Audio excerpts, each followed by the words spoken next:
നമസ്കാരം. സർവാംഗസുന്ദരം ഭാഷ്യത്തിൻ്റെ വിശകലനമാണ് നമ്മൾ നടത്തിക്കൊണ്ടിരിക്കുന്നത്.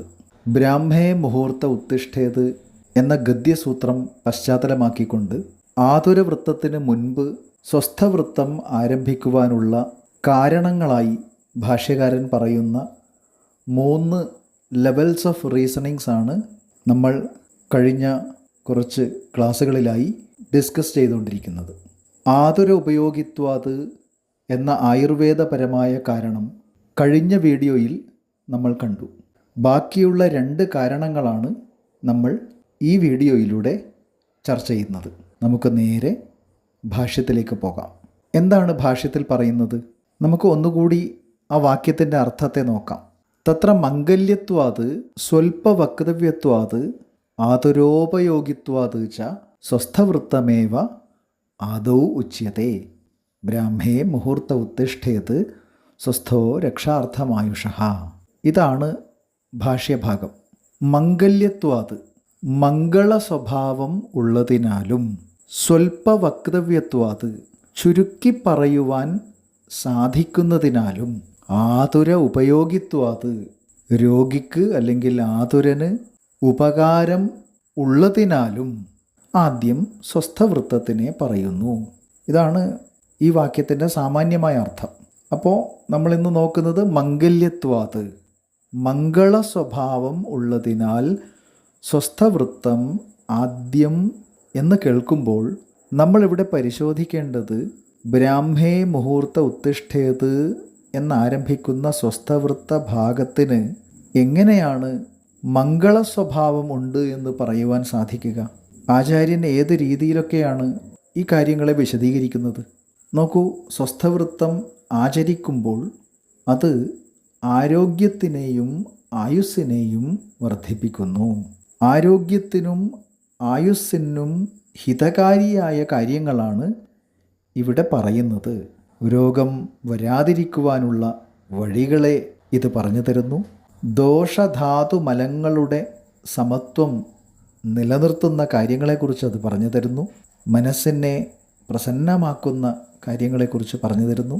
തുടങ്ങി ആരോഗ്യസ്ഥിരത നൽകുന്ന കാര്യങ്ങളാണ് സ്വസ്ഥവൃത്തത്തിൽ പറയുന്നത്. അതിനാൽ മംഗള സ്വഭാവം ഉള്ളത് എന്നർത്ഥം. അടുത്ത കാരണം സ്വൽപ്പവക്തവ്യത്വാത്, ചുരുക്കത്തിൽ പറയാൻ സാധിക്കുന്നതായതുകൊണ്ട് ആദ്യം സ്വസ്ഥവൃത്തം ആരംഭിക്കുന്നു എന്നാണ് ഭാഷ്യത്തിൽ പറഞ്ഞിരിക്കുന്നത്. എന്താണ് ഇതുകൊണ്ട് ഉദ്ദേശിച്ചിരിക്കുന്നത്? നമുക്കതും പരിശോധിക്കാം. സ്വസ്ഥവൃത്തം ശരിക്കും ചുരുക്കത്തിൽ പറയാവുന്ന വിഷയമാണോ? തീർച്ചയായും അല്ല. പിന്നെ ചുരുക്കത്തിൽ പറയാവുന്നത് എന്നതുകൊണ്ട് ഭാഷ്യകാരൻ യഥാർത്ഥത്തിൽ എന്താണ് ഉദ്ദേശിച്ചിരിക്കുന്നത്? ഈ പ്രയോഗത്തിനെ കമ്പാരിറ്റീവലി നമ്മൾ മനസ്സിലാക്കണം. നമുക്കൊന്ന് കമ്പയർ ചെയ്ത് നോക്കാം. സ്വസ്ഥവൃത്തം പൊതുവായ നിയമങ്ങൾ പറയുന്ന സ്ഥലമാണ്. എല്ലാവർക്കും ഒരേ അടിസ്ഥാന നിർദ്ദേശങ്ങൾ, ദിനചര്യയിലും ഋതുചര്യയിലും അനുവർത്തിക്കേണ്ടുന്ന നിയമങ്ങൾ, പൊതുവായ ആഹാര നിയമങ്ങൾ തുടങ്ങിയെല്ലാം സാമാന്യമായിട്ടാണ് പറഞ്ഞു വെക്കുന്നത്.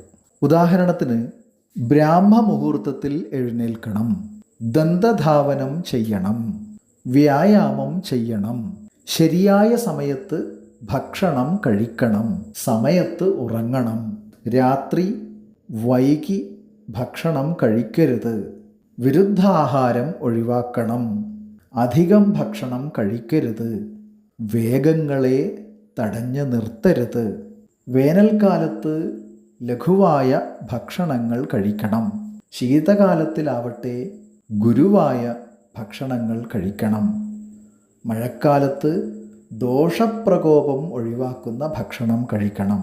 ഇങ്ങനെ സ്വസ്ഥവൃത്തം പൊതുവായ ആരോഗ്യ നിയമങ്ങളുടെ സമാഹാരമായതിനാൽ അത് ചുരുക്കത്തിൽ അവതരിപ്പിക്കാവുന്ന വിഷയമാണ്. ഇതാണ് ഭാഷ്യകാരൻ പറഞ്ഞു വെക്കുന്നത്.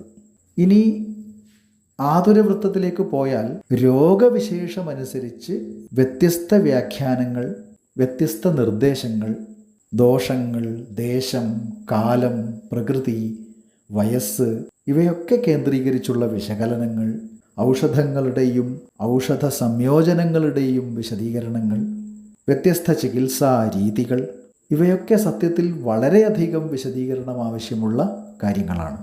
ഇങ്ങനെ ആതുരവൃത്തത്തോട് താരതമ്യം ചെയ്താൽ സ്വസ്ഥവൃത്തം വളരെ ചുരുങ്ങിയ നിർദ്ദേശങ്ങളാൽ അവതരിപ്പിക്കുവാൻ സാധിക്കുന്ന വിഷയമാണ്.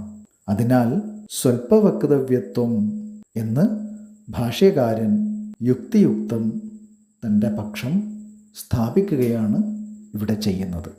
അപ്പോൾ ആതുരവൃത്തത്തിന് മുൻപായിട്ട് സ്വസ്ഥവൃത്തം ആരംഭിക്കുവാനുള്ള 3 കാരണങ്ങൾ നമ്മൾ വിശദമായി പരിശോധിച്ചിരിക്കുന്നു. ഭാഷ്യത്തിലെ അടുത്ത ചർച്ച നമുക്ക് അടുത്ത വീഡിയോയിൽ ചർച്ച ചെയ്യാം. വീഡിയോ കണ്ട എല്ലാവർക്കും നന്ദി. Thank you.